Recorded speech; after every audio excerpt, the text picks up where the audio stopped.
আচ্ছা ভাবো তো, তুমি কোনো ট্রিপে যাচ্ছ। প্লেনে ওঠার আগেই তুমি বুঝতে পারো যে এই প্লেনটা ক্র্যাশ করবে। তখন তুমি কি করবে? নিশ্চয়ই তুমি খুব ভয় পাবে। আজকের মুভি ফাইনাল ডেস্টিনেশন শুরু হচ্ছে একদম এই শিহরণ জাগানো মুহূর্ত দিয়ে। ফাইনাল ডেস্টিনেশন একটি সুপারন্যাচারাল হরর মুভি। এই মুভিতে একটি ছেলে একটি অদ্ভুত ভীষণ দেখতে পায়, যেখানে সে এবং তার ক্লাসমেটরা যে বিমানে উঠতে যাচ্ছে তা বিস্ফোরিত হবে। সে নিজেকে এবং তার বন্ধুদের ঠিক সময়ে বের করে আনে ঠিকই, কিন্তু ভাগ্য থেকে তারা পালিয়ে বাঁচতে পারে না। এই মুভিতে কোনো আত্মা কিংবা কোনো জন্তু নয়, একদম ডাইরেক্ট মৃত্যুই তাদের শিকার করতে আসে এবং এক এক করে সবাইকে মারতে থাকে। শুধুমাত্র যে এই মৃত্যুর চোখে ফাঁকি দিতে পারে, শুধুমাত্র সেই বেঁচে যায়। এরকম একটা ইউনিক মুভি 2000 সালে রিলিজ হয় ফাইনাল ডেস্টিনেশন নামে। তো চলো বন্ধুরা, শুরু করা যাক এই সুপারন্যাচারাল হরর মুভির এক্সপ্লানেশন। গল্পের শুরুতে আমরা কয়েকজন কলেজ ছাত্রছাত্রীকে নিউ ইয়র্ক থেকে প্যারিস ভ্রমণের জন্য প্রস্তুত হতে দেখতে পাই। তারা সবাই এই ভ্রমণ নিয়ে খুবই উত্তেজিত ছিল। অ্যাকচুয়ালি তারা কলেজ ট্রিপে যাচ্ছিল, কিন্তু অ্যালেক্স নামের ওই ছেলেটির কিছুটা অদ্ভুত ফিল হচ্ছিল, কারণ সে অন্যদের চেয়ে একটু আলাদা ছিল। তার কাছে চারপাশের সবকিছু দেখে মনে হচ্ছিল চারপাশ থেকে যেন তাকে কিছু একটা জানানোর চেষ্টা করা হচ্ছে। যেমন রিসেপশনিস্ট তাকে বলে যে তার প্লেন ছাড়ার সময়টাই হলো তার জন্ম তারিখ। তার জন্মদিন 25 সেপ্টেম্বর, আর প্লেন ছাড়ার সময় ছিল 9:25। বিমানবন্দরে একটি গানও বাজছিল, যার গায়ক একটি বিমান দুর্ঘটনায় মারা গিয়েছিলেন। অ্যালেক্স এরকম একটি অদ্ভুত সংকেত পাচ্ছিল, কিন্তু এত কিছুর পরেও সব মনের ভুল ভেবে সে প্লেনে উঠে পড়ে। প্লেনে ওঠার কিছুক্ষণ পরেই দুটি মেয়ে সেখানে সিট বদল করতে আসে। অ্যালেক্স তার আগের সিট ছেড়ে দিয়ে বন্ধুর টরের পাশে গিয়ে বসে। নতুন সিটে বসার পর সে সামনের সিটে ভাঙা লকের পিনটি লক্ষ্য করে। অ্যালেক্সকে দেখে মনে হচ্ছিল সবকিছুই যেন বেঠিক, কারণ সে খুবই বিভ্রান্ত ছিল। সে বিমান থেকে নেমে যেতে চাইছিল, কিন্তু কোনো লাভ হলো না, কারণ বিমানটি ততক্ষণে উড়তে শুরু করে দিয়েছে। বিমানটি আকাশে ওড়ার পর সবাই খুব আনন্দিত ছিল, কিন্তু উড়ানের পরেই একটি যান্ত্রিক ত্রুটি দেখা দেয় এবং বিমানটি নিয়ন্ত্রণের বাইরে চলে যায়। সমস্ত যাত্রীরা তখন আতঙ্কিত হয়ে পড়ে। বিমানের এক পাশ ফেটে যাওয়ায় মানুষ বাইরে ছিটকে পড়তে থাকে। হঠাৎ একটি বিস্ফোরণের কারণে বিমানে আগুন ধরে যায় এবং অ্যালেক্স সহ সবাই তার শিকার হয়। এরপর হঠাৎ অ্যালেক্সের ঘুম ভেঙে যায়।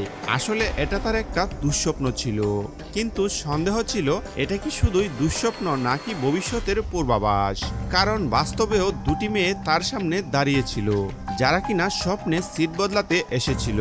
এবার তারা সত্যি সিট বদলানোর কথা বলছে। অ্যালেক্স এতে পুরোপুরি চিন্তিত হয়ে পড়ে। হঠাৎ সে তার পাশের বন্ধু টডের কাছে সেই সিটে গিয়ে বসে, যেখানে সে দুঃস্বপ্নে বসেছিল। সিটে বসেই সে সামনের সিটের লকের পিনটি পরীক্ষা করে, যা কিনা সত্যি সত্যি ভাঙা ছিল, এবং সাথে সাথেই তার হাতে চলে আসে। সবকিছু তার দুঃস্বপ্নের মতোই ঘটছিল। এর মানে এটা তার দুঃস্বপ্ন ছিল না, বরং এটি একটি ইঙ্গিত, যা কিনা অ্যালেক্স আগে থেকেই আজ করতে পেরেছিল। এটা মানুষের স্বভাবেরও একটি অংশ। যেমনটা বলা হয়, এই ঘটনাটা আমি আগেও কোথাও দেখেছি। বিভ্রান্ত অ্যালেক্স বুঝতে পারছিল না যে কি করা উচিত। সে চিৎকার করে বলে এই বিমানটি বিস্ফোরিত হতে চলেছে। তার কথা শুনে সব যাত্রীরাও ভয় পেয়ে যায় এবং তার সহপাঠী কার্টার তার সাথে মারামারি শুরু করে দেয়। ফলস্বরূপ দুজনকেই বিমান থেকে নামিয়ে দেওয়া হয়। তাদের অন্য সহপাঠীরাও তাদের সাথে নেমে আসে। অ্যালেক্স সবাইকে বলে যে সে বিমানটি বিস্ফোরিত হতে দেখেছে, যা কিনা অবশ্যই সত্যি হবে। তার কথা শুনে কার্টার আবার তার সাথে ঝগড়া করা শুরু করে। দুজনের মধ্যে তখন ঝগড়া হয়, বিমানটি উড়াল দেয়। কিন্তু এরপর যা ঘটে তা ছিল অবিশ্বাস্য, কারণ অ্যালেক্সের ভবিষ্যৎবাণী সত্যি প্রমাণিত হয়। উড়ানের কিছুক্ষণ পরেই বিমানটি বিধ্বস্ত হয়ে যায়। একটি বিশাল বিস্ফোরণ ঘটে। সবাই অবাক হয়ে অ্যালেক্সের দিকে তাকাতে থাকে। এখন তারা অ্যালেক্সকে ভয় পেতে শুরু করে। অ্যালেক্সের বন্ধু টডের ভাইও সেই বিমানে ছিল। দুজন গোয়েন্দা তাদের কাছে তদন্তের জন্য আসে, কারণ তারা দুর্ঘটনা থেকে বেঁচে গিয়েছিল। কিন্তু তারা অ্যালেক্সকে সন্দেহ করে, কারণ অ্যালেক্স উড়ানের আগেই বিমান বিস্ফোরণের ভবিষ্যৎবাণী করেছিল এবং ঠিক তাই ঘটেছিল। কোনো প্রমাণ না থাকায় সেই গোয়েন্দারা তাকে গ্রেফতার করতে পারেনি। এরপর তাদের বাবা মা এসে তাদেরকে নিয়ে যায়। এই দুর্ঘটনার ৩৯ দিন পর কলেজে একটি স্মরণ সভার আয়োজন করা হয়, কারণ সেই দুর্ঘটনায় ৩৯ জন প্রাণ হারিয়েছিল। সমস্ত ছাত্রছাত্রীর সাথে তাদের বাবা মায়েরাও সেই স্মরণ সভায় উপস্থিত ছিলেন। টডের বাবা ভীষণ রাগ ও ক্ষোভের সঙ্গে অ্যালেক্সের দিকে তাকিয়েছিলেন, কারণ তিনি তার ছেলের মৃত্যুর জন্য অ্যালেক্সকেই দায়ী করছিলেন। কিন্তু টড জানতো এটা অ্যালেক্সের দোষ নয়, তাই তাদের দেখা করতে বারণ করা হয়েছিল। বেঁচে যাওয়া একজন শিক্ষকও অ্যালেক্সের উপর রেগেছিলেন এবং তার সাথে কথা বলা এড়িয়ে চলছিলেন। ক্লেয়ার নামের একটি মেয়ে যে অ্যালেক্সের ভালো বন্ধু ছিল, কেবল সেই অ্যালেক্সকে তাদের রক্ষাকর্তা বলে মনে করত। তারা নিজেদের ভাগ্যবান ভাবছিল যে তারা মৃত্যুকে হারিয়ে দিয়েছে। এটা কি সত্যি ছিল? তারা কি মৃত্যুকে হারাতে পেরেছিল? কিন্তু আসলে এটা ছিল তাদের ভুল ধারণা, কারণ মৃত্যু যদি কারো ভাগ্যে লেখা থাকে তবে তা যে কোনো রূপে তার কাছে আসবেই এবং মৃত্যুরও একটি নির্দিষ্ট সময় থাকে। এক রাতে অ্যালেক্স খবরের কাগজ পড়ছিল, তখন একটি পেঁচা উড়ে এসে তার জানালায় বসে। সে সেটিকে তাড়ানোর জন্য একটি খবরের কাগজ ছুঁড়ে মারে। কাগজটি একটি ফ্যানে আটকে গিয়ে টুকরো টুকরো হয়ে যায়। একটি টুকরো এসে অ্যালেক্সের কাছে পড়ে, যেখানে টড নামটি লেখা ছিল। মৃত্যুর ইঙ্গিত দিচ্ছিল যে পরবর্তী শিকার টড। এরপর টডকে তার বাথরুমে দেখা যায়। জলে পা পিছলে একটি তার গলায় জড়িয়ে যায়। সে বাঁচার অনেক চেষ্টা করে, কিন্তু কোনো লাভ হয় না। অবশেষে সে মারা যায়। অ্যালেক্স তখন দ্রুত টডের বাড়ির দিকে যায়, কিন্তু বৃথা। অনেক দেরি হয়ে গিয়েছিল। টডের বাবা মা ভাবছিলেন যে টড আত্মহত্যা করেছে, কিন্তু অ্যালেক্স বোঝানোর চেষ্টা করে যে টড এমন কাজ করতে পারে না। পরের দিন অ্যালেক্স ক্লেয়ারের কাছে যায়, কারণ ক্লেয়ারই একমাত্র তাকে বিশ্বাস করত। অ্যালেক্স ভেবেছিল যে টড আত্মহত্যা করেনি, তাই তারা দুজনেই ফিউনারেল হোম সভাগারে যায়, যেখানে তারা একজন লোকের সাথে দেখা করে, যিনি কিনা স্পষ্ট করে বলেন যে এটি একটি আত্মহত্যা ছিল না, কারণ টড সেই তারটি খোলার জন্য অনেক চেষ্টা করেছিল। এর মানে সে নিজেকে বাঁচানোর চেষ্টা করেছিল। তিনি আরো বলেন মৃত্যুর জন্য কোনো দুর্ঘটনা বা ঘটনার প্রয়োজন হয় না, বরং মৃত্যু সেই নির্দিষ্ট রূপে সবার কাছে ফিরে আসে, যাকে অ্যালেক্স একবার হারিয়ে দিয়েছিল যখন সে বিমান থেকে নেমে গিয়েছিল। কিন্তু এর মানে এই নয় যে সে মৃত্যু থেকে বেঁচে গেছে। টডের অবস্থা এটাই প্রমাণ করছিল যে তাদের মৃত্যুর জন্য একজন নতুন এক ষড়যন্ত্র তৈরি করেছে এবং বেঁচে থাকা সব বন্ধুরা একে একে মৃত্যুর মুখোমুখি হবে। অ্যালেক্স এবং ক্লেয়ার একটি কফি শপে বসে আলোচনা করছিল কিভাবে তারা মৃত্যুর পরবর্তী পরিকল্পনাকে হারাবে। সে একবার মৃত্যুকে হারিয়েছিল এবং পরের বারও হারাতে চেয়েছিল। হঠাৎ করে বেঁচে থাকা সব বন্ধুরা সেখানে একত্রিত হয়। আকস্মিকভাবে একটি বাস এসে কার্টারের বন্ধুকে ধাক্কা মারে, ফলে সবাই খুব বিচলিত হয়ে পড়ে। তারা বুঝতে পারে যে তারা মৃত্যুকে এড়াতে পারেনি। মৃত্যু এখনো তাদের চারপাশেই ঘুরছে। এক রাতে অ্যালেক্স টিভিতে খবর দেখছিল। সে জানতে পারে যে বিমানের কোন জায়গায় বিস্ফোরণটি ঘটেছিল এবং সেটি কোন ক্রমে এগিয়েছিল। সেই অনুযায়ী সে তাদের বসার ব্যবস্থা পরীক্ষা করে। তখন সে জানতে পারে যে মৃত্যুর প্রথম শিকার ছিল টড। এরপর সে সবকিছু বুঝতে পারে যে মৃত্যুর পরবর্তী শিকার কে হবে এবং ক্রমটি কি হবে। এখন সে মৃত্যুর এই শৃঙ্খলাটি পুরোপুরি বুঝতে পারে। সে দেখে যে মৃত্যুর পরিকল্পনা অনুযায়ী টড এবং তার ভাই আর বেঁচে নেই। এবার পরবর্তী শিকার ছিল তার শিক্ষিকা। সে সঙ্গে সঙ্গে তার শিক্ষিকার বাড়ির দিকে যায়, যিনি জানালা দিয়ে উঁকি মারছিলেন। অ্যালেক্সকে দেখে তার শিক্ষিকা ভাবেন যে সে তাকে শেষ করতে এসেছে। তিনি তখন দ্রুত সেই পুলিশ অফিসারদের ফোন করেন। সেখানে পৌঁছে পুলিশ অফিসার অ্যালেক্সকে কিছু একটা খুঁজতে দেখে, তাই তারা অ্যালেক্সকে নিজেদের হেফাজতে নেয়। তারা অ্যালেক্সকে জিজ্ঞেস করে যে সে এখানে কি করছিল। তখন অ্যালেক্স তাদের সবকিছু খুলে বলে। সে জানায় এখন মৃত্যুর শিকার তার শিক্ষিকা। পুলিশ অফিসাররা তার কথা বিশ্বাস করে না, কিন্তু তাদের কাছে অ্যালেক্সের বিরুদ্ধে কোনো প্রমাণও ছিল না, তাই তারা তাকে ছেড়ে দেয়। অন্যদিকে সেই শিক্ষিকা একটি মিউজিক প্লেয়ার চালান। এটি সেই একই গান ছিল যা সেদিন বিমানবন্দরে বাজছিল। তিনি কাপে গরম চা ঢালেন এবং বিভ্রান্ত হয়ে সেটি ফেলে দেন। পরে তিনি একই কাপে বরফ এবং পানীয় যোগ করেন, ফলে কাপটি ফেটে যায়। তারপর তিনি সেই কাপটি তার কম্পিউটারের উপর রাখেন এবং কাপ থেকে পানীয় কম্পিউটারে ছুঁয়ে পড়ে। ফলস্বরূপ কম্পিউটারটিতে একটি বৈদ্যুতিক শর্ট সার্কিট হয়। শিক্ষিকাটি কাছে গিয়ে তা পরীক্ষা করতে যান। তখন সেখানে একটি বিস্ফোরণ ঘটে এবং একটি কাচের টুকরো তার গলায় এসে লাগে। পরিস্থিতি আরো খারাপ হতে থাকে।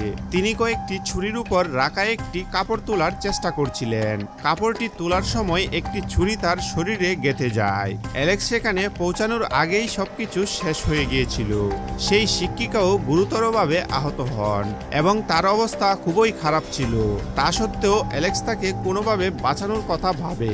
হঠাৎ উপর থেকে একটি চেয়ার পড়ে সেই ছুরিটিকে আরো গভীরে গেঁথে দেয় এবং তিনি মারা যান। অ্যালেক্স তখন বিভ্রান্ত হয়ে সেই শিক্ষিকার শরীর থেকে ছুরিটি বের করে, কিন্তু সে বুঝতে পারে যে সে নিজেকে এক বড় বিপদে জড়িয়ে ফেলেছে। গ্যাসও চালু করা ছিল। অ্যালেক্স বাইরে আসার সময় বেঁচে থাকা তার এক বন্ধু তাকে দেখে ফেলে। অ্যালেক্স বাড়ি থেকে বের হওয়ার সাথে সাথেই বাড়িটি বিস্ফোরিত হয়। পুলিশ অফিসাররা তখন সেই বন্ধুর বয়ান অনুযায়ী তাকে খুঁজতে শুরু করে, কিন্তু অ্যালেক্স তার বাড়িতে ছিল না। ক্লেয়ারও একমাত্র জানতো সে কোথায় আছে। সে কার্টার এবং সেই সাক্ষীকে নিয়ে অ্যালেক্সের কাছে যায়, যে অ্যালেক্সের বিরুদ্ধে বয়ান দিয়েছিল, কারণ সে জানতে চেয়েছিল পরবর্তী শিকার কে। তারা একটি জায়গা থেকে অ্যালেক্সকে তুলে নেয়। তারা অ্যালেক্সকে জিজ্ঞেস করে, কিন্তু সে কিছু বলতে রাজি ছিল না, কারণ বলে কোনো লাভ ছিল না। এবং পরবর্তী শিকার ছিল কার্টার। কার্টারকে থামানো সত্ত্বেও সে রেগে গিয়ে বলে যে মৃত্যু যখন অনিবার্য তখন সে নিজের ইচ্ছামতোই মরবে। সে তখন দ্রুত গতিতে গাড়ি চালাতে শুরু করে এবং বেপরোয়াভাবে গাড়ি চালাতে থাকে। তারপর সে রেললাইনের উপর গাড়ি থামিয়ে দেয়। অ্যালেক্স, ক্লেয়ার এবং তাদের বন্ধু গাড়ি থেকে নেমে যায়, কিন্তু কার্টার নামে না। তিনি বন্ধু কার্টারকে বোঝানোর চেষ্টা করে এবং সামনে থেকে একটি ট্রেনও আসছিল। তখন কার্টার সিদ্ধান্ত নেয় যে সে এভাবে মরবে না।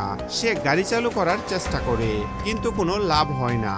এখানে এটা নিশ্চিত হয়ে যায় যে মৃত্যু তার জন্য এই ষড়যন্ত্রই করেছে। কার্টার এভাবেই মারা যাবে।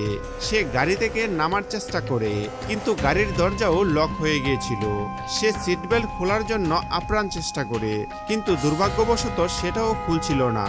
কার্টারের মৃত্যুর সময় এসে গিয়েছিল এবং সে তার সামনে মৃত্যুকে দেখতে পাচ্ছিল, কিন্তু অ্যালেক্স আরো একবার মৃত্যুকে হারিয়ে দেয় এবং তাকে গাড়ি থেকে বের করে বাঁচিয়ে নেয়। এখন অ্যালেক্স মৃত্যুকে হারিয়ে দিয়েছে, তাহলে পরবর্তী শিকার কে হবে? এখানে প্রকাশ পায় যে মৃত্যুকে হারালে সে তার পরবর্তী শিকারের দিকে চলে যায়, কিন্তু পরবর্তী শিকার কে তা জানার আগেই অনেক দেরি হয়ে গিয়েছিল, কারণ পরবর্তী শিকার ছিল তাদের সেই বন্ধু যে তাদের সাথে ছিল। ট্রেনটি গাড়ির একপাশে ধাক্কা মারে, যা উড়ে গিয়ে তার বন্ধুর উপর পড়ে এবং তার ঘাড় ভেঙে যায়। সেও সেখানেই মারা যায়। অ্যালেক্স বুঝতে পারে যে যদি তারা মৃত্যুকে হারায় তবে মৃত্যু বর্তমান শিকারকে ছেড়ে পরবর্তী শিকারের দিকে চলে যায়।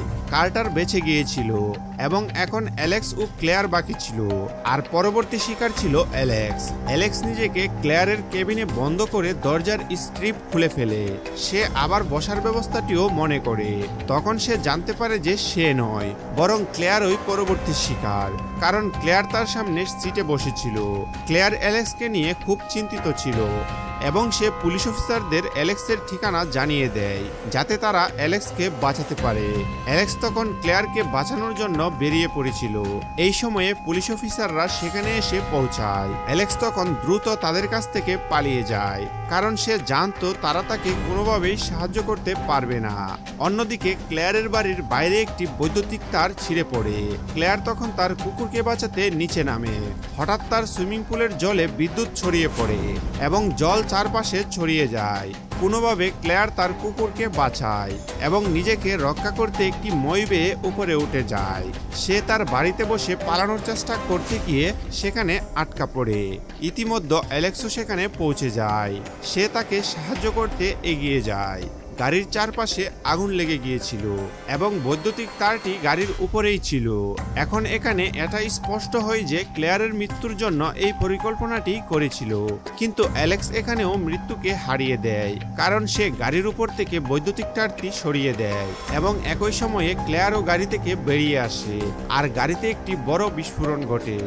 দেখে মনে হচ্ছিল অ্যালেক্স এই বিস্ফোরণে আর বেঁচে নেই। এরপর আমাদের 6 মাস পরের দৃশ্য দেখানো হয়।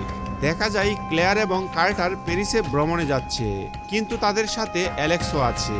তার মানে সে বেঁচে গিয়েছিল। তারা তিনজন মৃত্যুকে হারানোর পর শান্তিপূর্ণভাবে জীবনযাপন করছিল। অ্যালেক্স বুঝতে পারছিল যে মৃত্যুর এই শৃঙ্খলা এখনো থামেনি, কারণ সে কার্টার এবং ক্লেয়ারের জীবনে হস্তক্ষেপ করে তাদের বাঁচিয়েছিল, কিন্তু তার সময়ে কেউ হস্তক্ষেপ করেনি। সে ভাবছিল যে তার পালা এখনো বাকি, এবং সে ঠিকই ভাবছিল। তখন একজন লোক সেই একই গান গাইতে শুরু করে, যা কিনা সেদিন বিমানবন্দরে বাজছিল। অস্বস্তি বোধ করে অ্যালেক্স সেখান থেকে চলে যেতে শুরু করে। তখন ক্লেয়ার একটি বাস আসতে দেখে অ্যালেক্সকেও ইশারা করে এবং সে সেই বাস দুর্ঘটনা থেকে বেঁচে যায়। কিন্তু বাসটি একটি টাওয়ারে ধাক্কা মারে, যার ফলে একটি সাইনবোর্ড ক্ষতিগ্রস্ত হয় এবং সেটি ভেঙে পড়তে থাকে। সেই সাইনবোর্ডটি অ্যালেক্সের দিকেই পড়ছিল। হঠাৎ কার্টার এসে তাকে বাঁচিয়ে দেয়। এর মানে মৃত্যু অ্যালেক্সের জন্য এই ষড়যন্ত্রটি করেছিল, যা তারা থামিয়ে দিয়েছিল। এবার মৃত্যু তার পরবর্তী শিকারের দিকে এগিয়ে যাবে, যে ছিল কার্টার। এখানে দেখানো হয় যে সাইনবোর্ডটি কার্টারের দিকে এগিয়ে আসছে, কিন্তু এখানে এটাই স্পষ্ট করা হয় না যে কার্টার বেঁচে আছে নাকি মারা গেছে। এটি এর পরবর্তী পর্বে দেখানো হবে এবং এই সিনেমা এখানেই শেষ হয়ে যায়। তো বন্ধুরা, আমাদের আজকের মুভির গল্প আপনাদের কেমন লেগেছে তা আমাকে কমেন্ট করে জানাতে ভুলবেন না। দেখা হচ্ছে বন্ধুরা পরের কোনো ভিডিওতে। সেই পর্যন্ত ভালো থাকুন, সুস্থ থাকুন।